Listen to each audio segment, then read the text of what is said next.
Muitos detalhes me chamou a atenção na meditação, no devocional 2024 de Êxodo 14, 15, 16 e 17. Dentre eles, de quem é a sua peleja? A árvore nas águas amargas, o maná de cada dia, e Josué entra em cena. Se você não acompanhou os vídeos anteriores, vai lá, ainda dá tempo, nós estamos no início ainda deste propósito de Gênesis a Apocalipse. Então, você pode mergulhar conosco neste devocional 2024, meditando nas Sagradas Escrituras até o final deste ano. No capítulo 14, nós vemos a perseguição que Faraó ele produziu, proporcionou, causou aos filhos de Israel. E quando nós lemos, parece até que Deus estava permitindo tudo aquilo com uma certa crueldade para machucar, para aterrorizar. Mas entenda uma coisa, a perseguição ela é necessária, porque são nestes momentos que se despertam os valentes. É exatamente nestas situações que nascem aqueles que têm verdadeiramente coragem. Aliás, sobre Faraó, a palavra de Deus, lá no livro de Romanos, no capítulo 9, no versículo 17, diz que Deus levantou Faraó exatamente para isso, para que tudo isso estivesse em registro e os sinais, prodígios e maravilhas dele se revelassem. No capítulo 14, no versículo 10, a palavra de Deus diz que eles clamaram ao Senhor. Os hebreus, eles tinham que aprender a depender de Deus. E quando nós clamamos, quando suplicamos, Deus em várias situações permite certas circunstâncias exatamente para isso, para que aprendamos a depender dele. Agora, por outro lado, a palavra de Deus mostra também que eles eram um povo de dura cerviz. Aqui, nesse versículo 11 e 12, começa a se mostrar exatamente isso. Vamos ler. Ele diz assim, olha só. Disseram a Moisés, será por não haver sepulcros no Egito que nos tiraste de lá, para que morramos nesse deserto? Por que nos trataste assim, fazendo-nos sair do Egito? Não é isso que te dissemos no Egito? Deixa-nos para que sirvamos os egípcios? Pois melhor nos fora servir aos egípcios do que morrermos no deserto. Aqui começa a se mostrar que realmente aquele povo era um povo difícil de ser formado, de ser moldado, de ser transformado. Alguns provavelmente resistiram à ideia da liberdade. Por quê? Porque a liberdade da escravidão requer coragem. Para você sair de uma escravidão, você tem que ter coragem. Para você sair de uma escravidão, você tem que ter disposição. Para você sair de uma escravidão, você tem que ter ousadia. Você tem que ter você tem que ter intrepidez, você tem que ter atitude. Muitas vezes, permanecer na escravidão é cômodo. Então, eles reclamavam em toda e qualquer situação que eles enfrentassem. E você vai ver isso no decorrer da história. No capítulo 14 ainda, no versículo 13, 14, 23 ao 25, nós vemos claramente Deus afirmando a Moisés e para o povo, através de Moisés, que a peleja não era deles, mas era do Senhor. Você sabe por que Deus permitiu que Faraó fosse e os egípcios, os os soldados fossem até o Mar Vermelho? Porque a peleja era de Deus. De quem é a tua peleja? A batalha que você está enfrentando é sua. Então, por que você tem ficado estressado e tem se desesperado? Se você crê que Deus está contigo. Aliás, muito interessante que os detalhes que vão ocorrendo daqui por diante, eles só nos fortalecem nestas situações. No versículo 15 e 16 e no 21, nós vemos que Deus manda Moisés parar de clamar. Mas em outras situações você vê na Bíblia ele dizendo: clama a mim e eu te responderei. E agora ele está falando para ele parar de clamar. Sabe por quê? Porque tem horas que não tem que clamar. Tem horas que a gente tem que agir. Tem horas que você tem que tomar atitude. Tem horas que não adianta você ficar: meu Deus, me ajuda, meu Deus, meu Deus, meu Deus. E Deus está falando para você: o que você tem na tua mão? Usa o que você tem na tua mão. No caso, Moisés tinha um cajado que representava a fé, a autoridade. O que você tem na tua mão? Usa o que você tem na tua mão. Porque se você crê que a tua peleja ela é de Deus e não sua, então usa o que você tem na tua mão. E Deus vai abrir o Mar Vermelho.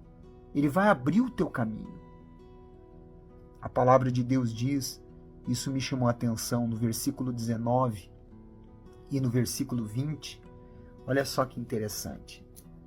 Ele diz assim: então o anjo de Deus que ia adiante do exército de Israel se retirou e passou para trás deles.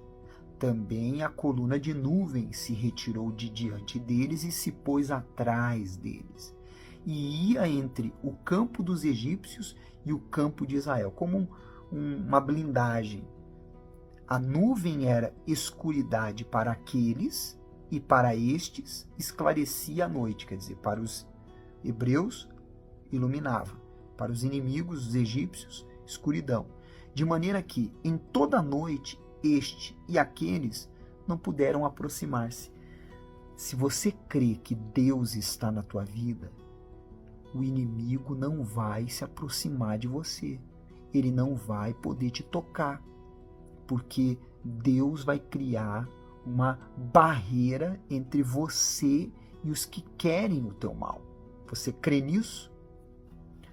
Aí, no versículo 22, mostra a passagem pelo Mar Vermelho. Essa passagem pelo Mar Vermelho, ela tem uma simbologia. É o batismo nas águas. Lembre-se, eles eram escravos do Mar Vermelho para trás. Do Mar Vermelho para frente, eles eram livres. O batismo nas águas, ele é o sepultamento da carne que nos escraviza através do pecado. Quando nos batizamos nas águas, estamos enterrando o velho homem, o escravo do pecado. E aí, no versículo 31, diz que o povo confiava em Deus e em Moisés, observe, seu servo. Nós temos muitos casos hoje em dia, principalmente nas redes sociais, que é um verdadeiro status para muitas pessoas. Nós temos pessoas que se dizem supostos servos de Deus. Entenda, como que você sabe se uma pessoa ela é de Deus, um servo de Deus ou não? Se a vida dele, se a vida desta pessoa relata, revela, expressa a palavra de Deus. Se é colocado suas próprias opiniões, suas próprias ideias, então esta pessoa ela não é serva de Deus. ela é serva de si mesma e muitas vezes usa da palavra para submeter pessoas a ela. Então, como que você sabe se uma pessoa é serva de Deus? Se essa pessoa ela está submetida à palavra e se o que ela anuncia é a palavra. Não esqueça disso. Bom, no versículo 6 do capítulo 15, a Bíblia diz sobre a destra de Deus, que representa poder e autoridade. Todas as vezes que você vê na Bíblia falando sobre a destra de Deus, está falando sobre o seu poder e autoridade. Por isso que o nosso Senhor Jesus, ele foi à direita do Deus Pai após a ressurreição. No versículo 20, você vê que Miriam, ela entra em cena como uma profetisa, chamada como profetisa, né? Lá no livro de Miqueias, no capítulo 6, no versículo 4, afirma que Miriam foi enviada para guiar Israel. E você vê isso desde o momento em que ela cuidou do cesto de Moisés até a chegada à filha de Faraó. Ou seja, ela foi um instrumento de Deus. No versículo 22, nós vemos que o povo saiu do mar e foi para o deserto. Exatamente como Jesus, que quando saiu do batismo nas águas, foi para o deserto. Porque o deserto, ele forma. E você vai observar isso mais adiante. No versículo 25 ao 27, nós vemos uma árvore entrando em cena nas águas amargas de Mara. Essa árvore, ela representa Jesus. As águas amargas, elas representam a nossa vida sem Jesus. Quando Jesus entra na nossa vida, como a árvore entrou nas águas, então tornam-se saudáveis. E mais à frente você vê que eles chegaram a 12 fontes, porque depois que Jesus entra na nossa vida, então nós somos guiados à fonte, que é o Espírito Santo. Quando a pessoa recebe o Espírito de Deus, então ela tem a sede saciada.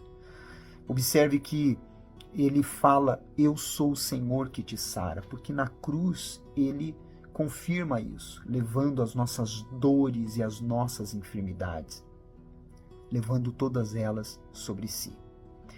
No capítulo 16, no versículo 2 e 3, nós vemos novamente o povo reclamando, porque o povo era volúvel e dizendo, quem dera voltássemos para o Egito, porque é muito comum a pessoa que é fraca na fé, fria na fé, incrédula, como o povo era naquela ocasião, é muito comum romantizar os velhos tempos, mesmo quando eles não foram tão bons assim. A pessoa fica suspirando pelo que ela viveu.